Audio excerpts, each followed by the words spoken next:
It's a beautiful new day, and we find ourselves in a beautiful space. Yes, belonging to a man who wants to be president. I'm going to be inquiring for him why he even wants to lead a country like Ghana, especially considering where we are. This is a year where we've had a number of people wanting to lead the country. But for him, he says he has a reason, a purpose. I present to you today an exclusive George Twum-Barimah-Adu, a presidential candidate for the 2024 elections. George, thanks for joining us. And welcome to my home. Right off the bat, just tell us a bit about yourself, George Twum-Barimah-Adu. Who are you? Well, I am the third child of Mr. Frank Adu and Mrs. Marian Achampon Adu. I hail from Tafo. I did my primary education at Castle Road Elementary. From there I went to Engelbert International, and then I ended up at Garrison Elementary in Bema Camp, where I took my common entrance. From there I went to Presec, Legon. I'm true that year. I see. Yes, that is very true. From Presec, I left for the US, Miami, where I did my first degree and my master's degree as well at Florence International University. From there, I came back to Ghana. I worked at the Insurance Commission till 2001. Okay. And I left the commission. I went to private service. I did set up with my friends a gaming company. We were developing board games and card games. We did a lot of games for DVLA, that is the road user playing cards. Okay. We did, and then now we've gone into digital gaming. So we have some games on the app, both the Apple and the Google stores. And also I was a director of a company involved in real estate. I came on pension last year, August, and that is who I am. I see. That's an interesting bit. So it would be apt to call you a businessman. An entrepreneur. An entrepreneur? Yes, please. Okay. I've heard of people use that term pretty loosely. So in your context, what does entrepreneur mean? Well, it is, like I said, an entrepreneur is basically somebody who finds solutions. Okay. So why did I set up the gaming company with my friend? We noticed that most Ghanaian drivers, after they pass the driving test, they don't read the highway code anymore. So we thought, okay, why don't we turn the highway code into a game? Okay. And when you play the game, basically you are basically reading the highway code. Right. So to me, an entrepreneur is someone who finds solutions to problems and finds answers to them, and in the process also creates jobs and everybody is wealthy. Well, that one about the DVLA is actually a very exciting one. You know, how to get them to read the code and make some gains alongside. But tell me, probably the office that no one who wants his or her peace should want to go for right now is what you want to go for. And especially the history of the Fourth Republic and the pressures that the office comes with. Why do you want to be president? Especially at a time like this, the economy is in, I was just reading about inflation inching up marginally. Again, the exchange rate is what it is. The economy is what it is. We're in the middle of an IMF program. Everybody is complaining about hardship. And you want to superintend over such a country. The question is why? I think the answer is very simple. For 32 years, we've tried. Both the NPP and the NDC have voted, both of them since we came into the Fourth Republic. And a nation is built by all these people. It's not built by only a section. Currently, what we see right now is that we've gone 32 years and we've actually gone backwards. And the reason is that for the last 32 years, it's been of the country that is attempting to rule or manage the country. So when NDC was in power, They were using only their men and women to govern, and then NPP, the same thing. So for Ghana to be where it wants to be, like my friend once told me, it is not who we are, it is what we want to become. So for us to be where we want to be, it is everyone must be involved in nation building, not only a section or a part or a few. And for that to happen, it cannot happen under NPP or NDC or any other party. Why not? Because when they come to power, they use only a section of they use only their supporters to govern. Currently NPP is using only NPP members of parliament and only NPP people who support NPP. But it's not always the case. You remember Papa saying himself an entrepreneur. He worked on before. There have been instances where other people have been brought in. Yes, so that there's one person out of the millions of Ghanaians who was brought in. Only one person. And it was because that time and they didn't make it to the high office. But we don't need to have that. We need to have a head of state concept, because the Constitution spoke about a head of state, not a head of government. So we need to have a head of state concept where when you win the power, you use all of the Ghanaians. Like I said, no one group or no one section or party can be able to develop the country. It is all of Ghana, all of Ghanaians that can be able to do it.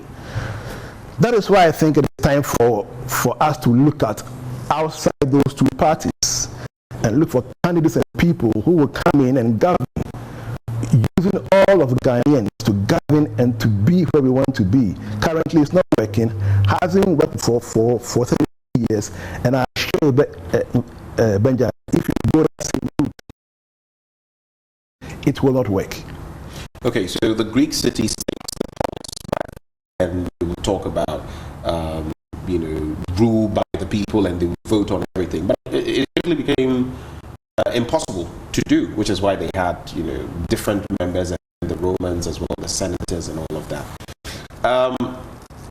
You suggest that this is going to be ruled by the people. How low is it going to go?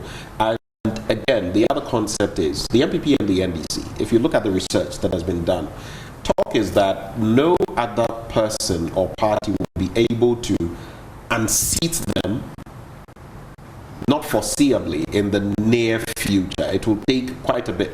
Picture the Democratic Party or the Democrats and the Republicans in the United States. That's what it is in Ghana. So what do you think you're bringing that will get Ghanaians to join the bandwagon and say, we're losing the NPP, we're losing the NDC, to follow you? That's a question that anyone will ask you. Yeah, there's always a first time to anything. We all remember when Barack Obama used the US. When Barack Obama decided to stand. People were like, a black person, no one will vote for him. He doesn't stand a chance. But he said one thing that was very, very important. He said, yes, we can. Yes, we can. And that was what resonated. And America got to understand that, yes, we can. And the same thing I'm saying to Ghanaians today. These two parties, together, it is possible. Together, it is possible for us to break the two and actually build the Ghana we want together. It is possible. It's made. People think it is only about NPP, NDC. It's not about them. It is Ghanaians who has caused that, and actually maybe the press as well. But it is possible and build the Ghana we want without NPP and NDC being in power, actually being part of the building. But let's quickly go back to what you said. I just heard you use the terminology "break the two." What does that mean? Well, when I say break the two, I'm talking about Ghanaians being able to understand one thing, that we have to break this situation where every election, the same party wins the executive, wins the parliamentary. When they go to power, what they do is what? They pass everything they want to pass because they know that they have the majority. They take bills to parliament, The bills are not scrutinized properly because they creep their members in voting for it. So when I say break the two, it is making sure that Ghanaians vote. We let the parties have parliament because they tend to have people that stand for parliament. So the parties, you're going back to the NDC and the NPP. And the CPP and all of them that stand as political parties. Let them have parliament, but we should look for someone who is not party affiliated to be in the executive. That is how we can have the checks and balances. You know, let me go back to a clear example. In the Constitution, right, it will take its name from where? Parliament, right? Some of them, yes. Some of them, majority of cabinet from Parliament. It didn't say from party A to party B. But unfortunately, what has happened? They take it all from their party. I mean, before we went outside, one person, they take it all from their party. And that is supposed to be Ghana, managing the whole of Ghana for the betterment of all of Ghanaians. Right. So that is what I'm saying, that when it says break the two, we're supposed to be able to where the parties are, and we give the executives to a non-party person. How is that, in terms of practicalizing it, how is that going to be possible without the support of the NPP or the NDC? They have the numbers in the parliament. Do you remember in the election in 2008 to 2009 when the late Professor Evans Atta Mills came to power? In the first round, he was actually losing. And, people saw that the NDC had got the numbers in parliament, and the talk was that, you're not going for because the parliamentarians will impede his work in parliament. That's a fair point. So, especially if the NDC and the MPP take up the numbers in parliament and maybe a few other parties share the spoils, which usually they don't even get. I think the last time I saw any such person in parliament was Samian Nkrumah, and then the former MP who has now joined his caucus with the MPP. Beyond these, you don't see those numbers. So it's strictly NDC MPP. How are you going to manage to get the people to vote for you outside of this conundrum, and how will you be able to get those parties to support whatever your viewpoints are? You remember that? Yes, I think, and what actually that I don't think that will happen, because the parliamentarians basically it is their constituencies. I am national, and if the people of Ghana, again, like I said, the committees, before it gets to the parliament, the committees will be involved. All stakeholders will be involved. Organized labor will be involved, all from the committee level. So before it gets to parliament, they will realize that the people of Ghana and the interest groups are all putting their inputs. And for that matter, they want the bill to be passed. If parliament thinks it is not a bill that they think the people, because they represent the people, I will put it out and redo it. But I believe that, like I said earlier on, this is a time for Ghanaians, young Ghanaians 18 and above. This is the time. My nephew is 34 years old. For 32 years, he has been in this Fourth Republic, and he hasn't seen any movement. And I say this to the 18-year-olds and those who will be 18 by either November or December, don't let this happen to you. It is time for us, like I said, it is possible to break the two and build the Ghana we want. It is possible. We can do it with George Twum-Barimah-Adu.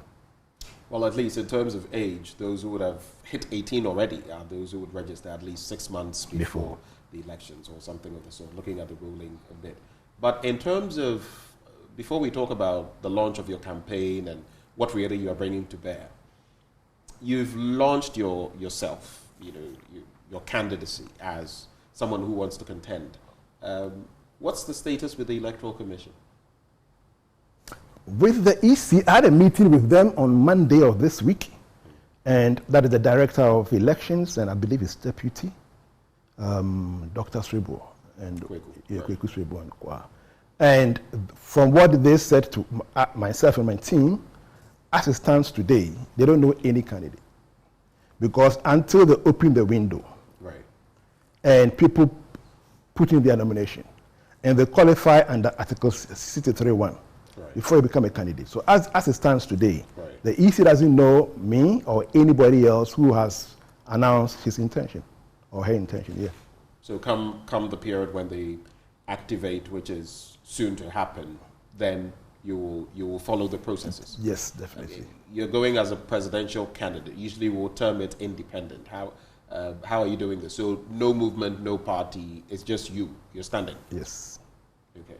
How are you going to mobilize across the country? You know, per the Constitution, there are also guidelines. You must have parties and districts. You must have regional offices and a whole. How are you going to manage all that? That is, if you're a party, you must have parties and guidelines.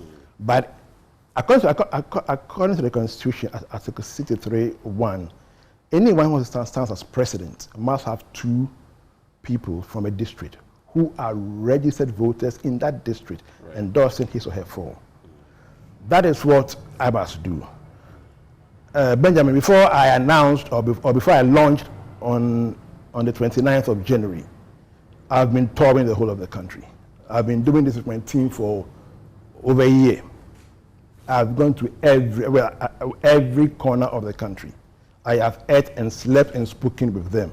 I didn't go to Boku and both Boku districts. I didn't go to Pusika because you go through Boku to go to Pusika, and Garu because of the issues there. Yes, but everywhere I have been there, I have spent days, weeks there. What have you seen? That is why we have to break the two. It has been a sad situation. I mean, I don't want to mention names of districts because it's like you are putting them down. But in some areas, I really wept. Actually wept. You see students who, I mean, kids, not by kids, and it is sad. You see women and mothers and kids walking long distances with buckets and pans to go and fetch water. And you ask yourself, why can't, I mean, it is sad. What I saw, you know, my friends always talk about the North-South divide. And I've always said, but I've been to Tamale, Boku, it looks good. No, you have to go deeper. And you really see that it is truly a stark difference. The poverty disparities are huge. It is huge. I mean, it is really bad. And it is sad that we've borrowed so much money and nothing. There is nothing to show for it in so many parts. Even Western region, where so much of our resources come from. And I spent so much in both Western and Western North. It is really sad. I mean, I spend time with them the mornings. We wake up, we walk about. It is really a sad situation to see. So just back to your question. I didn't start on the 29th. I've been doing this for over a year. Over a year. I've toured everywhere. I have seen and spoken. I have eaten with them. I have slept in their home. I mean, in their guest houses, and I have been with them over a year. And I have seen it, man. And I've spoken. I know the problems that every district has. And you feel you are up to the challenge. So let me frame it in this way. Just about a fortnight ago, you launched your campaign, right? And you are hoping to be on the ballot and for people to vote for you to become president and execute your plan. The question is, what is the plan? We've heard from the 2 major political parties, the NDC, a 24-hour economy, taking away nuisance taxes, and a plethora of other things. The MPP, now Dr. Bawumia says he will take away the e-levy, betting tax. If VAT on electricity is there, he will take it off. He says he's a driver's mate. I don't know whether you're a mate as well or a driver. What is your blueprint for Ghana? What will you do differently? First and foremost, my first 100 days, I mean, I have no choice but to review all the taxes and levies. Review all the taxes and levies? Yes. We are being overtaxed. We are being overlevied.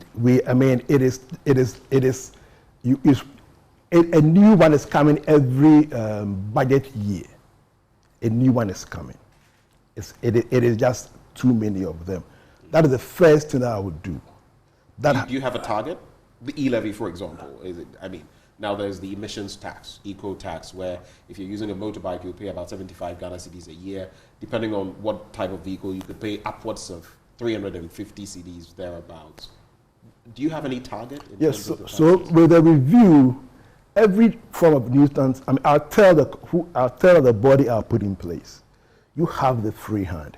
Every nuisance tax that is affecting Ghanaians, entrepreneurs, businesses, companies, industry, and let us take it out. The ones that can be reduced, let us see how we're going to reduce it. You ask about where will the lost income come from. My next point with the 100 days will be government wastage. Our issue is not poverty. I say that to everybody. In fact, it is two P's. It's not poverty, it is procurement. Procurement. If we can check the loopholes in procurement, we will not have this SML contract. It's procurement. Everything we've gone through and we see, it is all procurement. If we can check procurement, we will solve the issue. Sole sourcing is not necessarily wrong, but it's about the law. The law is clear about sole sourcing, and you ask yourself, why don't they follow it? If you go to the Procurement Act, it's very clear. So that's my next point. With regards to the e-levy, yes, I will repeal it. It makes no sense. But I want to come with something I call the e-credit. Which is what? E-levy take from your pocket. E-credit will put in your pocket. Please explain. The e-levy, you pay, it goes to government's account. They buy V8s with it. They do travels with it. They do all sort of things they want to do with it. When you pay the e-levy, it goes into your So when you pay what I call the e-credit, it goes into your e-credit account. It is your money. It is like your pension. And as per after we've gone through all the modalities and it's been passed by Parliament, depending on the number of years before you can draw it, it is your money. It's going to be invested. On your behalf. Senate will have nothing to do with it. So this will be outside of SNIT contribution? Completely so outside. It's like a different, we have tier 2 and 3, so this could be maybe a tier 4. And this covers anyone who spends money. And anyone who transacts. And currently, about some people have more money to transact. If you transact, that you are going to pay e-credit, which is your money. It goes into your e-credit account tied to your Ghana card. And it is your savings. It's not going to go to government at all. Government has no control of it. And when the time comes, as we go through the laws and the modalities, it's been invested. You say, Benjamin, you've worked for 10 years. This is your e-credit savings, maybe 100,000 cedis. It is your money. All these, one thing we do as Ghanaians every day is we shop, we buy, we spend. Look at all the times we spend money, and this money that went to e-levy, it was used for e-credit. You are still saving. So even when you go to sleep, today I have not been able to save, but you spent money. I have saved. So I will bring in e-credit, which is your money. But the sums that even the e-levy, it's a percentage. It's 1.5%, 1% thereabouts. It's that small. How much is this going to accrue? Okay, so good point. So when we review all the taxes and remove all these nuisance ones, and so many of them, emission levy, after we pay sanitation, and there will be the need maybe because it's your money, take it up slightly. But it's not for me to sit here and say it. The experts will look at it and they will come up with what is best for us to ensure that when the person selling Kofi Brokman is done at the end of her career, her credit account has accrued so much money that comes to her. She can say, yes, Midasi, at least I've been able to save some money. So yes, that's what I'll bring in place of e-levy. I will, like I said again, I will check all government wastage. It is very, very key. I'll suspend government travel, at least for 12 months. unless it is emergency. When you say government travel, what do you mean? All government officials, the travels are suspended for at least 12 months for us to review to make sure that this is beneficial. We spend hundreds of millions of dollars every year in traveling as a nation. But there are some travels that you cannot do away with. You will travel across the sub-region for ECOWAS meetings, UN, and all of that, climate fora, and all that. How are you going to cancel those? So, like I said, unless the emergency ones that are necessary. The ones we can do by Zoom, we will do by Zoom. It is possible.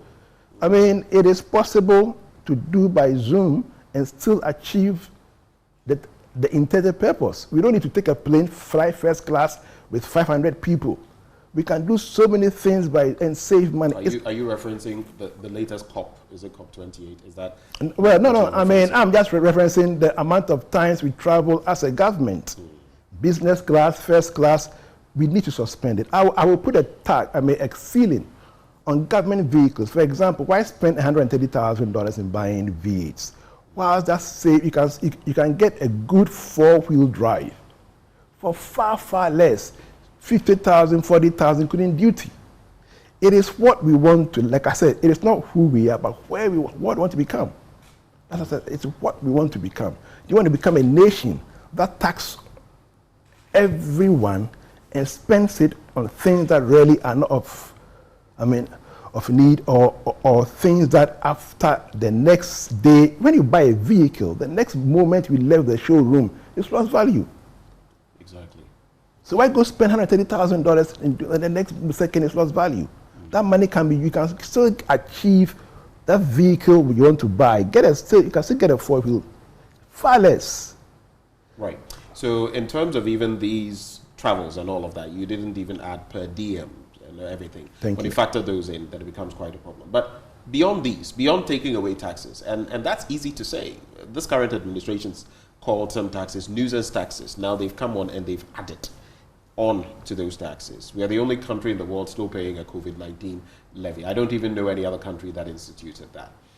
But beyond, you call it e-credit and taking away taxes, there are two crucial issues that Ghanaians are contemplating in this election: the economy and corruption. How are you going to deal with these? Let's start with the economy. What else will you do? IMF program around your neck, limited funds, limited windows for leverage. You don't have the credit markets at your disposal. How are you going to manage the economy? You know, I've asked myself that, do the political parties actually ask this question? So for 17 years we've gone to IMF. That's IMF 17 times. Yeah, sorry, 17 times we've gone to IMF. Do they have a clue for Ghana? If they really did, don't you think the first, second, third time would have done it by now? So you ask yourself, must we be going to IMF? What is the problem? Maybe we are the problem of IMF. So yes, the economy is key. And my main thing about the economy is building, my vision is having a Ghana that is self-reliant, is able to feed her children. That sounds to me like Ghana beyond aid, but look at us. Because, again, we touted that. Yes, and doesn't need aid to survive. But no country, even the US, gets aid. The US is one of the most indebted countries in the world. They owe trillions of dollars. But of course, because of the mechanisms and the draw on their GDP, yes, we don't have that. So having a debt overhang is not necessarily a bad thing, but it's about the other dynamics. No, having a debt overhang is not a bad thing. I mean, Gabriel talked about deficit budget, which most governments now do. It's not a bad thing, but being able to manage it. Exactly. If it goes overboard, then you lose control. That's what has happened to us. So one of the policies I have in mind is what I call DDI, domestic direct investment. It's like the opposite of the FDI. We have the foreign direct investment. But the DDI here is the opposite one. Anybody in Ghana, Ghanaian or non-Ghanaian, who invests their money in Ghana using locally sourced raw materials, your tax obviously will be far, far, far low. very low. You will get all the support of my government, because the idea is to build an economy that is resilient, that is local, that is strong, and be able to also create jobs. And one main thing which I really want to do is, I looked at the pay structure of Ghana and Ghanaians. It is really bad. It is really poor. I mean, it is like $50, $60 a month. It is something that is tough to build an economy on. So all these things we have to look at in terms of how we get the economy going, how we get Ghanaians owning the key areas of the economy in terms of banking, telecommunications, industry, agriculture. So with the DDI, it cuts across. If you are into agriculture, we will do linkages. So now, we want to do agric. We'll ask you, for example, what do you want to plant? We want to plant, okay, good. We want to plant rice. We make sure that it is linked to the mills. It is linked to the schools. It is linked to industry. So that there's an offtake for you the moment you start. I was in, is it Busa South? A Parks constituency. And I was in the rice valley, and you see acres of rice cultivated. And you see that they don't have a taker. They were promised that a company called Farmline. That's what the farmers told me. And Farmline, they can't find Farmline. And I was like, so what are you guys going to do? It's like, we have called our MP. He's helping us. He's doing everything to help us, which was true. But it shouldn't happen. If you're going to plant rice, there must be an offtake, because we are linking everything with all the industries. So if somebody is going to set up an industry and a DDI, we'll say, you know what, do something concerning rice, meal, corn, cereals. Everything is linkage, and we build an economy that way. In that case, we empower Ghanaians, we enrich Ghanaians, we create wealth. One other thing I want to also do is the districts. Like I said, I've been to almost 255, 56 districts out of the 261. And I realized that the youth are completely not part of the districts. You speak to the DC or the MC, you speak to the planning officers, and, well, it is what it is. That's what they'll tell you. So I said to myself, and when you go to the districts, right, they have on their board their IGFs. They have it all on their board.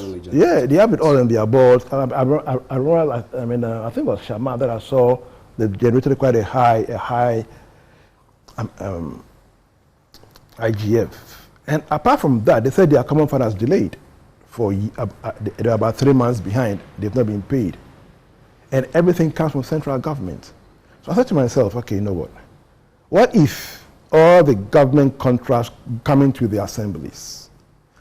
There are so many of them that are not sophisticated at all. Sanitation, drainage, disilting gutters, bus stops. These are not like big time stuff. The youth who are qualified in that district, it should be given to them.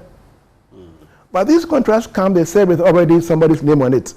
And the youth are there, they have been left. And the politics comes into it. Let me take you back to a quick point before we accelerate. So you say that you're going to do all of these things, but the question is, where are you going to get the money from? Now I pose that because payments, our governments, the expenditure, they pay a lot to public sector workers. When you look at the expenditure of government and how much they pay, it's a huge sum. How are you going to get funds in an IMF program to execute some of the things you're talking about? Like I said again, and I say it again and again, as for the funding issue, I don't think it's a problem. When I say it, people say, George, I say, no, I'm telling you the truth. Because But you have to explain that. Yes, again, like I said. Right. Again, I'll point you to the past. And Ghanaians have become very inured to some of this talk. They have said, you remember, Yatisikaso? Look at where we are. Benjamin, if you spend $1 million to brand a bus, that's my point. You spend $1 million to brand a bus. That was 12,000 cedis. Are you referring to the I'm not. No, I'm not. Deal? I'm talking about a company. There is money in this country. Like I said, procurement is our issue. Procurement, Benjamin. That is our issue. We are wasting money because we are not checking the wastage. And if you spend it, like I said, and the money was taken from the oil fund, just brand a bus. If you spend $110 million to give to someone to do a job that MPA is doing, the money is there. Procurement. Benjamin. The devil is in the detail. How will you improve procurement? Because look, that is the Vice question. President Yes. says for him he's going to, and I think we should really probe some of these, but he says he's going to make contracts public so that for public scrutiny. And people have asked, how about now? The Member of Parliament for Norton has been putting out there that he has an expose on contracts and that a lot of them, practically all of them, are sole sourced. How can we sanitize that? Since you are hammering on it, I want to know what exactly you have in mind. There are two areas that Dr. Barimah mentioned that I do agree with him a lot. That is throwing sunlight on the contracts. It's something which I've said myself I'll do. And the cashless economy. If government officials know that this contract will be published, people who are experts will see, they will comment. I call something the pink edition, which I say to my friends, and they ask me, what is the pink edition? So the pink edition is, then we're not using basically internet wasn't that frequent. It was that any contract that is being discussed by government, Daily Graphic would do a pink edition of the contract and insert for Ghanaians to see and read. As I've said to my friends many times, I call it the pink edition. So that when I agree with Dr. Barimah, it has to be done because procurement has to be cured. His administration has been in power for close to 8 years. Is it now that they've got the epiphany? I don't know. That is for him and his government and his people to answer. But as for me, procurement is my key because that is where the money is. Beyond the pink edition, how do you mean to do it? You are also saying that you're going to fall on these same NPP and NDC people in terms of taking up ministerial positions and all of that. They are the same people who have left us where we are in terms of procurement. What makes you think they'll act any different? Because they've been allowed to. You see, where the head of state, the president, the head of government is not going to allow you to do it, you will not, because they've been allowed to. It has gone off track because they've been allowed to do it, and for that matter, they are doing it. But if I say that there is no contract by any government agency, not only the ministries, but any government, that Ghana government has a majority shareholding in it, that my government will not scrutinize before it is signed. That's what is going to happen. There's not going to be every contract. We will make sure that it passes the test. Right. And we are getting the value for money before I will say you should go ahead and sign it. Before I come to corruption, so President Mahama, the former president, has spoken about the 24-hour economy. I bring it up because you also, I think I heard you at the launch also talk about something similar. Dr. Barimah has also spoken about something in terms of mobile money interoperability. What is your version of the 24-hour economy? It appears everyone is going that way now. Well, again, it's a good idea. It's a good idea. What I believe is we can do the 16-hour economy now. 16-hour economy. Now. That is from 6 to 10 p.m. From 6 a.m. to 10 p.m., we can do it now. Because when I drive through town around 11 p.m., there's still activity. I was at Ofanko, and I was like, wow. I was like about 10:30 p.m. It was very busy. The street there are life. places like that where it goes on. La Paz. Yes. So we can do this. You can do 16-hour now, whilst we're working towards 24-hour. Now, what will go into the 16-hour economy? The same thing that is going. So we'll try and harmonize it. And one thing I say, for us to be able for people to be able to create wealth, there has to be some organization. So, like I said, when I was in Ofanko, and there are a lot of these people selling secondhand shoes and clothing on the pavements, and I was interacting with them. And I was asking them, so what do they think that can be done? That first I asked them how much they make like in a day, a week. We're like, oh, Master, you have more dear, maybe 800 cedis for the month. That is as profit. And I'm like, but they work in the daytime also, somewhere else. So I'm like, okay, so we drink one, then they bet me a year. Oh, and come here, baby, I bet me a ton. It will help me.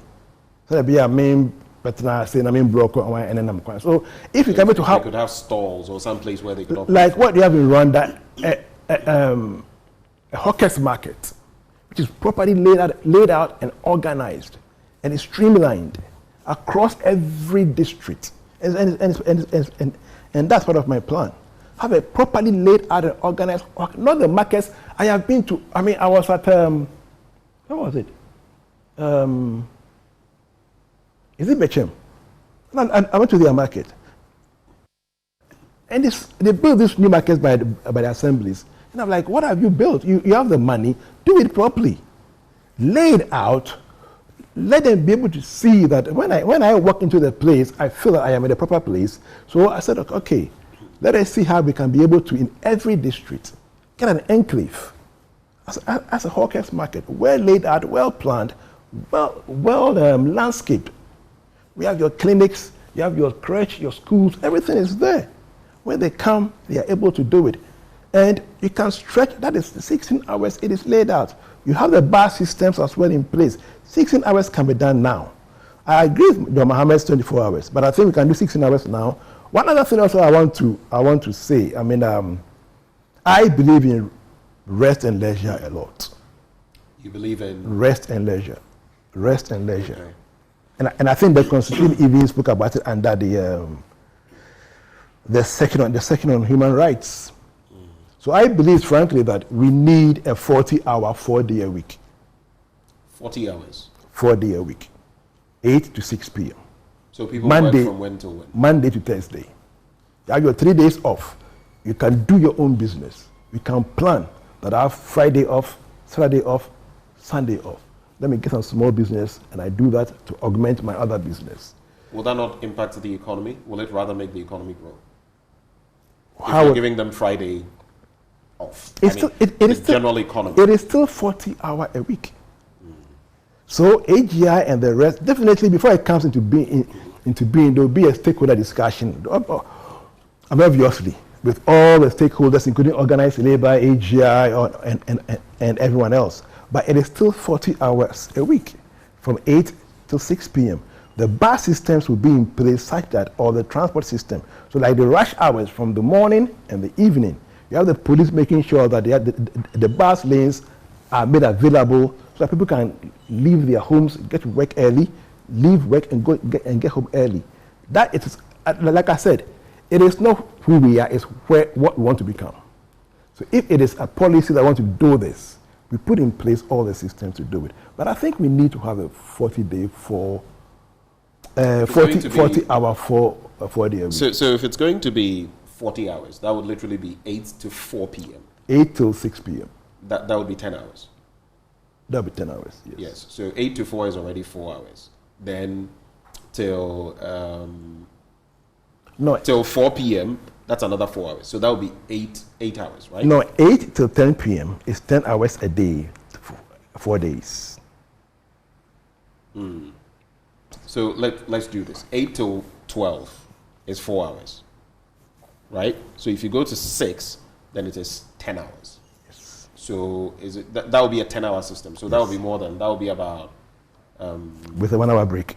Okay, so 4 days, right? 4 days. Okay, so it will still be the 40. Thank you, yes. 40 hours. Yes. I was just not getting it because you were saying, I mean, if it's 8 hours, then it's going to be. So in other words, what you're basically saying is you are going to pick 2 hours from every day in addition from Friday, and bring it back, but we give you Friday off. So it's still the same thing. But you get a day extra. Off. Now you would have paid for the day in the course of the week. Yes. Now you have your 3-day long weekend. You can plan your business. You want to do business. You want to rest. You want to go to you want to go to your hometown. It is your 3 days. Rest. Do whatever you want to do. Farm. Do your side business. You have some I interesting... just pray that the churches will not take it the Friday away, though. Well, maybe that's another conversation we should have, especially looking at what is happening in Rwanda and sanitizing the space. I'm very Christian, but I also feel there are too many excesses in that system. Corruption. We've been falling on the corruption perception index. I mean, if you're in Ghana, you know it is rife. You don't even need anybody to tell you. How will you tackle it? I think corruption is something that, again, like I said, all depends on the man at the top. The man at the top. Yes. The late Magufuli, Magufuli of Tanzania. When I was having a discussion with some of the people back then when he was president, it's like, George, you know, it has changed. Since he became president, he doesn't allow any of these things around. If you come to my office and you give me anything, I don't want it, because you don't know who is going to tell who and who's going to tell who. So it depends on the man at the top. When the man at the top, they see that he is not going to allow it. So the first thing is what, like I said, I support what Dr. Bawumia said. All contracts should be made open. People will see it. Every contract should be vetted, making sure that we're getting the right price. No matter who you are, you go through the process. Where you fall, what's it called, foul of the law, the law will take its course. Basically, like I said, because there is no, at the moment we've had head of governments. So when the party people get into problems, they protect them. When the other party people get into problems, then they go after them. But if it's actually the head of state, what I'll do is to ensure that, like I said, to tackle corruption, procurement is the first step. That is the first step when you sanitize that area, and then the AG is brought in to make sure that everything is done. So yes, it will start from procurement, and then it will move on to the law. The OSP, they all have their roles to play. So that is how I'll go. I'll start from procurement first, and make sure that it doesn't get to any bad stage, because but we have all these institutions. They have not been able to achieve that end of ridding our country of at least most of the practices. The Office of the Special Prosecutor, you've heard him lament time and again which of the issues, from Cecilia Dapa to what's that gentleman's name, Charles Bisu, to all the others in between, and the PPA boss. Thank you very much, the PPA boss. I mean, yes. Nothing really happens, and you can't expect the AG to do that, because the Attorney General, stands in the name of government. Yes, so the AG comes in to make sure that the contract being signed is right, and that is what, like I said, as I said earlier on, that is why together Ghanaians, we must break the two.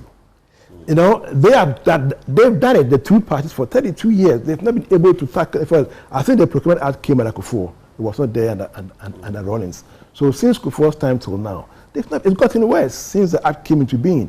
This is the time we have to, like I said in my speech when I did my launch, take the bull by the horns and actually chart our own rapid development.